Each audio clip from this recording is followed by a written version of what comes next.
Welcome to the Stairway to Heaven. We're coming to you bringing insights into the ever-changing high-frequency currents now bathing the planet and their effect on us all. The source of vital information for the evolving human being.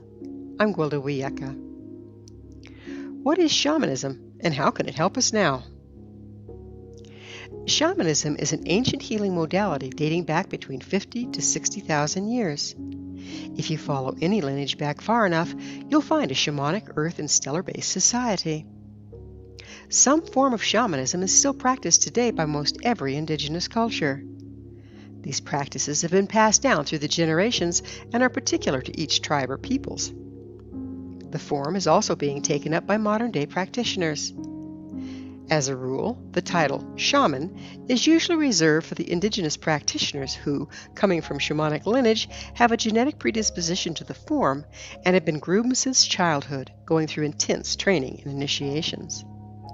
Other individuals who are now employing the form are usually referred to as shamanic practitioners, as they may have learned some of the rituals and practiced the form, but may not have embodied it, as in the case of indigenous shaman. Anthropologists viewing shamanism from the outside considered it a magical, mystical practice with no amount of theatrics and sleight of hand. This is understandable since many of the forms involved, they involve chanting, drumming, dance, and incantations, among many other seemingly bizarre behaviors. However, if that's all there is to it, why has it endured virtually unchanged over the ages? In modern-day terms, shamanism is an organized set of rituals designed to aid the practitioner in managing matter at the quantum level. In this definition, the quantum level is where matter starts to form, but is still malleable and subject to alteration. If, indeed, shamanism can manage matter at the quantum level, the form is much more than a spiritual healing modality. In fact, shamanism can affect every aspect of life. Yes, it heals on the spiritual or energetic level, but it also heals on the physical, emotional, and mental levels. This healing is not restricted to people, but can impact every aspect of life, person, place, animal, thing, or situation. Shamanism, in its basic form, restores energetic balance. As above, so below, when the energy or frequency of person, animal, place, thing, or situation is brought back into balance, this balance will eventually manifest physically, affecting physical healing. Shamanism is not limited to healing. It can also be used to speak to the dead, perform remote viewing, and predict future events. Shamanism is at the base of medical intuition, mediumship, divination, animal communication, clairvoyance, clairaudience, and the list goes on. Psychics are shamanic in nature, but their accuracy is not only dependent upon their genetic predisposition, but their level of training. Just because we can see a thing doesn't mean we know or properly interpret what we're seeing. Because shamanism works at the quantum level, it's not restricted to time or place. Therefore, it can heal past events and impact future ones. Ancient shamans didn't know about the scientific view of the quantum level as such, and they probably didn't care, but they were indeed masters at working with it. Regardless of how we define or interpret them, shamanic rituals, when practiced according to protocol by a processed, well-trained practitioner, work. End of story. The cornerstone of all shamanic practices is an altered state of consciousness known as a shamanic journey trance. This trance state is measurable in that, using ritual, the practitioner alters their brain waves from the normal waking state of beta to the more dreamlike one of alpha or even theta at will. This has been scientifically established by numerous brainwave studies under controlled conditions. The method of reaching the journey state depends on the tradition. Most use ritual, usually involving repetitive rhythm, music, dance, or physical motion, but some are more meditative in nature. Once in this trance or dreamlike state, the practitioner is able to resonate with the quantum level. The activity at the quantum level is accessed and represented in the practitioner's imagination in metaphorical form. This is the origin of the archetypes such as angels, demons, gods, goddesses, unicorns, dragons, and any number of animals, and so on. The human mind can't decipher frequency beyond that of a very narrow bandwidth perceived by sight, hearing, smell, and touch. The frequency found at the quantum level, being pre-matter, is much more expansive and far-reaching.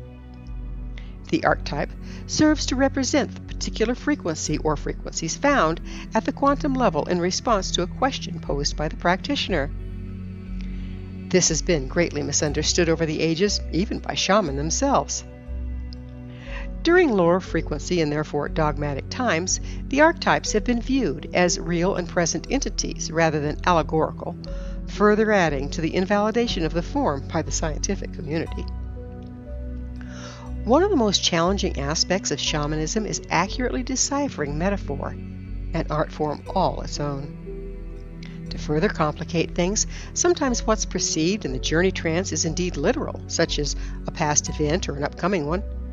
It may also allude to currents impacting the future, but not exactly how they'll manifest, as they are not yet in form and still subject to change. Not only can the shamanic form be used to gather information, but when applied by a well-trained practitioner, it can alter frequency, correcting imbalances that have caused illness in person, place, or thing. This can change outcome before it manifests physically. Shamanism can also be misused to impose frequency where it does not belong. Many gifted but unprocessed individuals can and do use this to make things appear other than they are. This was known by the ancients as casting a spell. Unfortunately, today it's widely used to mislead and manipulate in marketing, politics, and interpersonal relationships. This rendition of the skill is actually sorcery. Sorcery twists the laws of nature for personal gain rather than working within them, and has a nasty backlash when nature corrects itself, as nature has a wont to do. Truth be known, we're currently in the throes of just such a correction globally, but that's a story for another episode. So how can shamanism be used to help us today? As I've repeated to nauseam, we have the dubious pleasure of living in a time of rapidly increasing frequency. When frequency was more stable, it was easy to stay in sync with the ambient vibrations and be supported by them. Now we just manage to adjust to a rise in frequency when it rises again, putting us out of balance with ourselves, each other, and the world at large. It also puts extreme pressure on all the places we've lost frequency mobility. Shaman are frequency masters. Through the practice, they can isolate and treat wherever we're stuck and unable to accommodate the rapid frequency shifts now present. One universal and very useful shamanic healing form is often referred to as soul retrieval. Personally, I'm not overly fond of the term, as one never loses one's soul. However, spiritual illness of soul loss occurs when a person is forced to relinquish part of their natural frequency. This usually happens when we perceive that our lives depend on not expressing the frequency in question, such as independence, personal boundaries, and so on. As children, or even as adults, traumatic situation will often cause us to disengage from frequency of any activity we decide caused the trauma. At age 2, the trauma might be getting our britches blistered for saying no to an adult. Age 2 is when we naturally develop our boundaries. When punished for this, we may let go of the boundary-setting frequency to preserve our backside. As adults, this form of soul loss will result in poor boundaries and people repeatedly walking all over us. We simply lack the frequency in our field that prevents us from being taken advantage of, no matter how many boundary-setting tools we employ. In this simple example, the individual may go to a shaman or shamanic practitioner and indicate they want to heal their boundaries. The practitioner, armed with that question and intent from the client, will go into the shamanic trance and access the past event at the quantum level. They will then align with the frequency the client left behind and bring it back for the client to attune to. Resonance and entrainment are the hallmarks of shamanic healing. It's then the client's job to integrate the energetic or spiritual healing into their other levels, physical, emotional, and mental.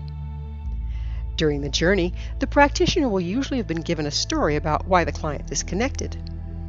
They may see the actual event in great detail, or it may be represented metaphorically. But a good practitioner will go to great lengths to accurately tell the client the story as they received it, as it is an essential part of the healing. It's then left to the client to decide what the story means. During the process of puzzling out the story, the client engages in reframing and shifting their viewpoint to understand. This initiates the mental integration portion of the healing. As the client works with the story, feelings will come up about being unjustly treated and the impact it had on their lives. As they work through the feelings, emotional integration begins. The healing is complete when the change manifests in their physical world. In this case, people just won't be drawn to walk on them anymore. This sounds complex, but it can take place surprisingly fast if the client's willing to be self-actuated and introspective. Another downside of soul loss is if the frequency is no longer present within us, it's not available to access when we need it to rebalance with the rise in ambient frequency. To rebalance, we need to resonate. Resonance is dependent upon having the frequency available in ourselves to be able to resonate with that which is being presented by the outside world.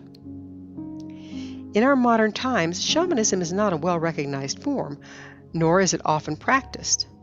The lack of shamanic healing over generations has left us with a huge backloss of soul loss, not only from our lifetimes, but from that of our ancestry as well. The massive loss of frequency mobility in our entire culture is proving to be very problematic as we struggle to evolve with the rising frequency of the times. Advanced shamanic techniques can also correct ancestral generation distortion by cultural and familial trauma. This damage can be found in entire cultures that have been subject to extreme trauma, such as famine or genocide. When choosing a shamanic practitioner, it's important to keep in mind the shamanic form is every bit, if not more, involved than being a medical doctor. I don't know about you, but I'd be reluctant to employ a brain surgeon that had only taken a couple of weekend workshops. On the other hand, because shamanism works at the energetic level, it's a skill we can all use at this time of rapidly shifting frequencies. Just like learning first aid rather than becoming an MD, some basic shamanic skills can be learned and successfully employed for personal purposes by anyone. The key is in knowing the limitations of one's skill set and not exceeding them.